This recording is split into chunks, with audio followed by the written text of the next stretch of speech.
In today's video, I'm going to teach you how to create a public list on Google Maps. If you've ever wanted to share your favorite coffee shops, a weekend itinerary, or a neighborhood guide, a public list is the easiest way to organize places and let others follow along. Start by opening Google Maps. You can do this in your browser on a computer. Make sure you're signed in so your list can be saved to your account. If you're not, Maps will prompt you to sign in when you try to save.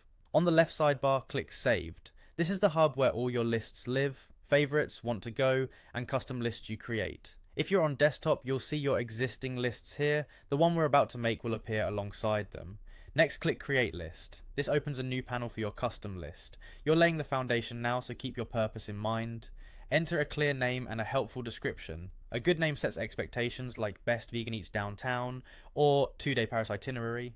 In the description, add context. What makes these places special, who the list is for, or any quick tips like hours to avoid or must-try menu items. Keeping it concise and informative makes the list more useful to anyone viewing it.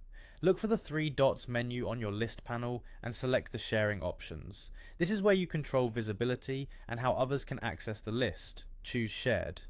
This setting makes your list viewable by anyone with the link, which is exactly what you want when you're creating something for others to use.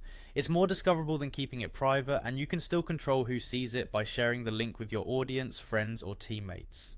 Now add places to your list. You can search for a place in Google Maps, open its details card, click Save, and choose your new list.